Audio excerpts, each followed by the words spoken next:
spotted an inbound cargo bot. We've got to secure the landing zone so we can make the drop. We need those supplies, but the cargo bot's going to attract attention, so get ready for a fight.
Eastern Regional Penitentiary. Our last prisoner count came up woefully short. Obviously, there's been a mass breakout. I'm authorizing prison marshals to seek out escaped prisoners. Due to overcrowding and the logistics of caring for live prisoners, immediate use of force is authorized. There seems to be an issue with the marshal's visual recognition system. No time to fix it now. I must stop those escapees.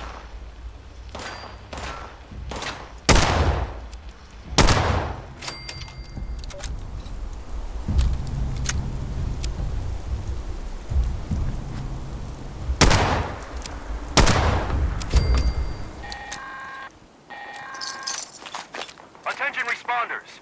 Cargo bot is now on final approach. Eyes to the sky, people.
Amelia Chavez speaking, and today is December 25th, 2092.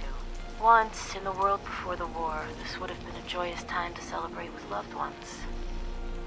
Now it's a time to reflect and to mourn. It was on this day 10 years ago that we lost so much in the tragic event we call the Christmas flood. I'm making this recording in the hopes of ensuring the flood and its victims are never forgotten. I suppose the story really begins in November of 2077, a month after the war. Survivors from the Pleasant Valley Ski Resort sent a group to Charleston to ask for help and supplies. The city leaders turned them away. There was so much chaos and so much need back then, I suppose it was an impossible request to grant. The failure to secure help led to a change in leadership for the survivors at the ski resort. A cold and brutal man named David Thorpe took charge, and he shaped those people into something terrible. They took what they wanted by force and killed anyone that stood in their way. Years later, Thorpe's girlfriend Rosalind led a raid on Charleston. They were spotted early and a fight broke out. A few of them escaped, but Rosalind was injured and taken prisoner along with some of the other raiders. By then, the responders were more or less running things in the city, and we were doing pretty well for ourselves. We felt confident we could confront the raiders on their home turf, so we sent a group up into the mountains to see if we could make a deal. We hoped we could get them to leave us alone if we agreed to release some of their prisoners. We were wrong. Thorpe somehow got his hands on a mini nuke. He used it to blow the Summersville Dam on Christmas morning. We lost almost everything. Our homes, our supplies, and most of our family and friends. The days and weeks that followed were the hardest of my life, but somehow we held together. We kept the idea of the responders alive, even though there were only a handful of us left. That's the story of the Christmas flood. Tell your children. Tell everyone you meet. Let's keep the memory alive for as long as we can.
Whoa!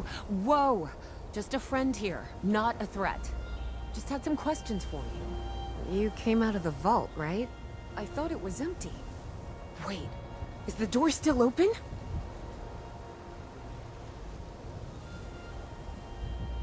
God damn it. We got a tip from the Wayward. Heard of the place? A new bar down the road. So this guy told us that... After you gave him the last of our caps? And he said that inside that vault is the... You know, that's where the big one is. Our last chance to turn our lousy luck around.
You know, the thing that brought everyone back.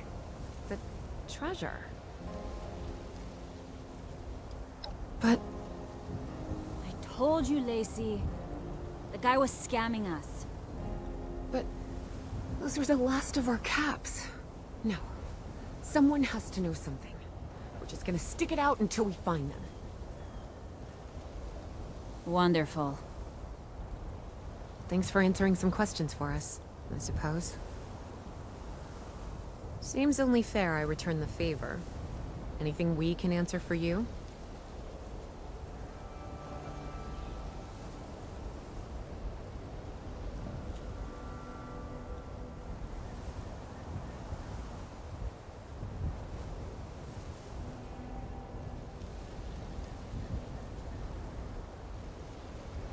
Happy to tell you what I know, which isn't much. Someone made a broadcast not too long back about there being some kind of treasure buried in Appalachia. We don't know what, we don't know where.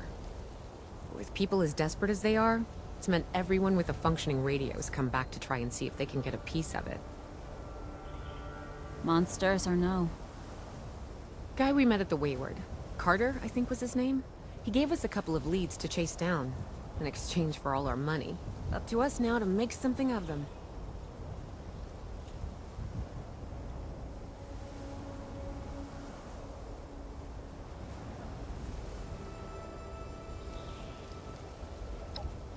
About Appalachia? Other than it's a graveyard? There's that. We haven't been here real long, but from what we've been able to piece together, the area got hit pretty hard. Not long after, well, these things showed up. The Scorched. They're merciless. They seem to have cleaned up whoever the bombs might have missed. Without people around, everything else has gone haywire.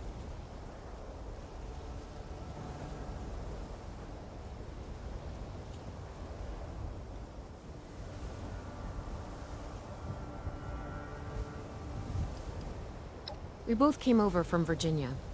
Well, what was Virginia? There's a lot more hot zones that way. And the few spots that are livable, well, they got picked clean fast.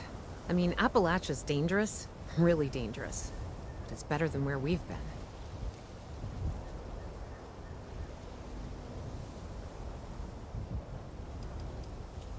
been.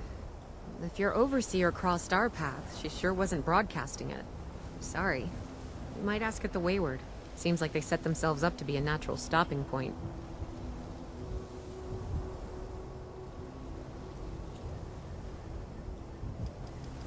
Watch yourself out there.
Lumberjack.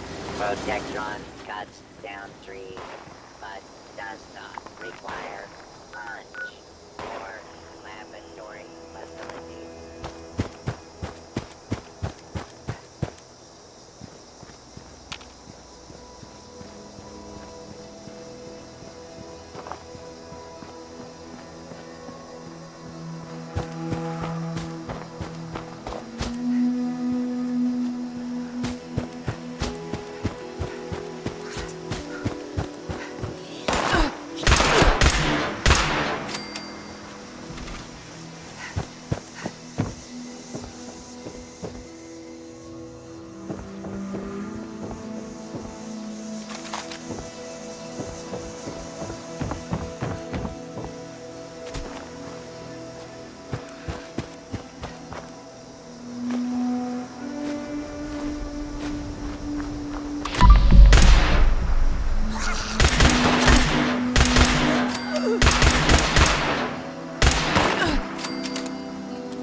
No jobs for you today.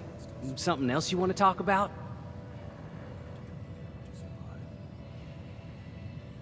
I'll get my recruitment pitch ready. We're a group of people who banded together to help the helpless. We cure the sick and protect the defenseless as best we can.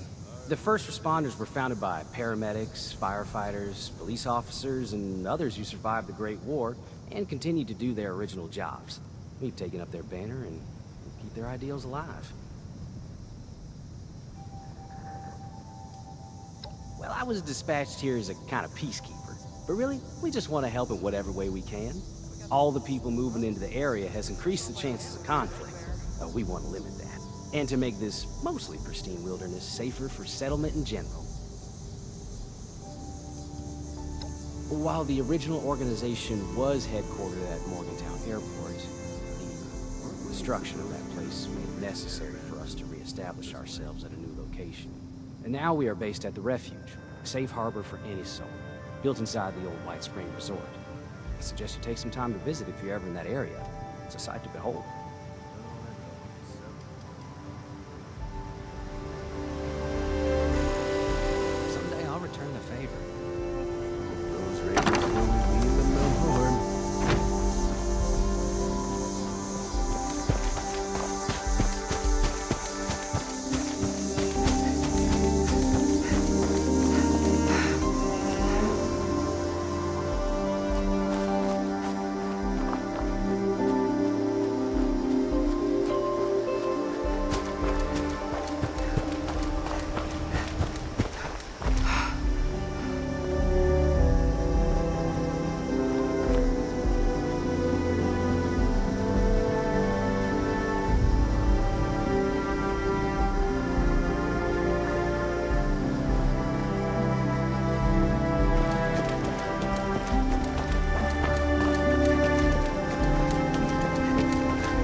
Lady, I will paint the walls with you if you don't tell me where Crane's treasure is right now!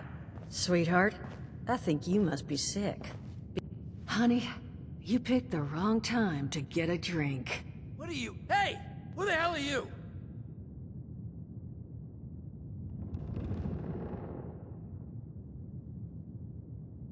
Guy?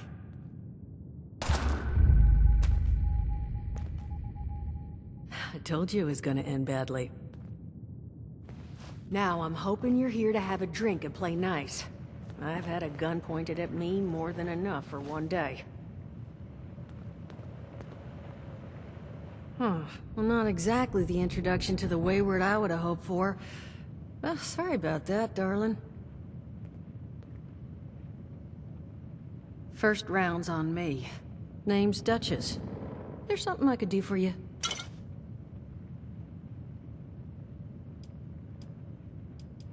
Not a whole hell of a lot. We only just got back here ourselves. 100 years ago, before the bombs, this was a popular little highway between two of Appalachia's biggest cities, Morgantown up north, and Charleston to the south. We set up here hoping it might relive that fate, but so far all we've gotten is trouble.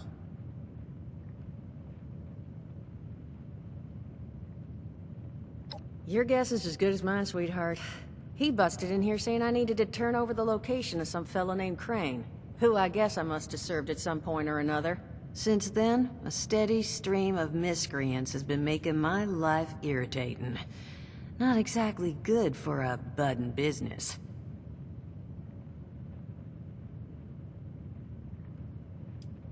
Overseer, huh? So you must be the one.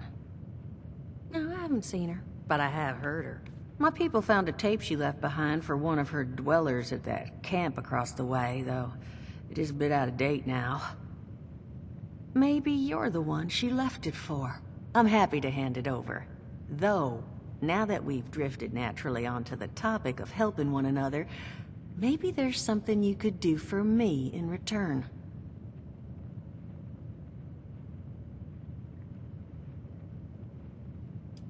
Now that you mention it, I could use an extra pair of hands. See? That boy we put down? He's not the first of his crew to roll in here. But I want him to be the last. Normally, I'd send my people out to clean house. But my muscles run off, so I don't have the bodies to spare right now. But I'm willing to pay good money if you put an end to this for me. So, what do you say?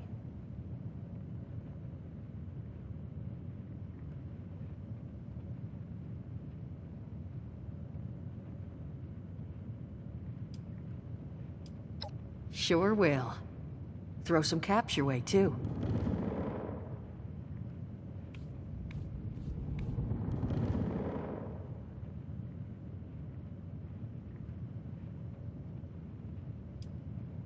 Only seems fair.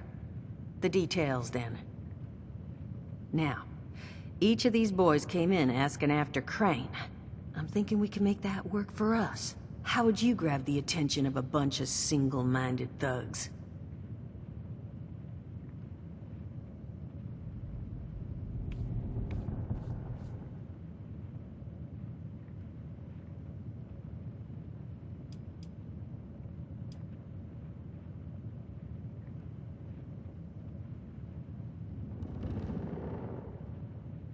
Bingo.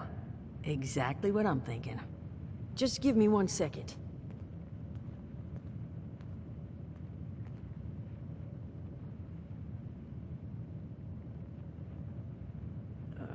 Okay, I think I'll just...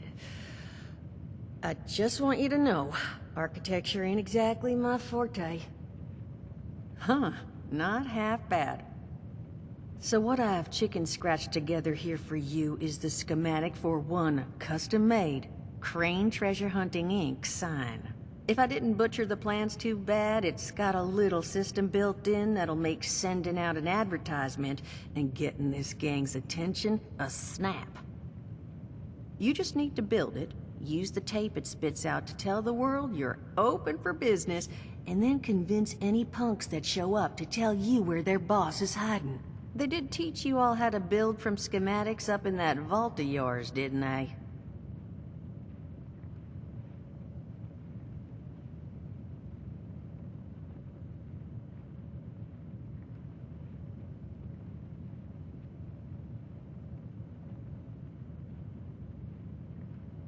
That's the spirit. Hey, if you need a refresher, good old Morty Mort can help you out. What are you on about, Mordecai? Hey, nah, I'm not bragging or anything, but I've got some tapes that cover that very subject. Oh, Mort, not the tapes. Well, you find yourself wanting a refresher? Talk to Mort. Of course, you're gonna need materials, but we should have enough lying around to cover you there. Get you together a little care package. Throw some rations in there, too, so you don't starve on me. And so you know, you might have to break some of this scrap down for parts. But I can spot you some workbench materials, too, since you're doing me such a big one. Who knows? Maybe you'll learn something while you do it. Now, you ready to get this show on the road? Hot dog. Be good to have those dolts off our back at long last. Just make sure, once you find out where they're hiding, that their leader gets the message. The Wayward gets left alone. And here, that overseer tape. Sounds like she set up that camp across the way so her people could get some practice in self-reliance.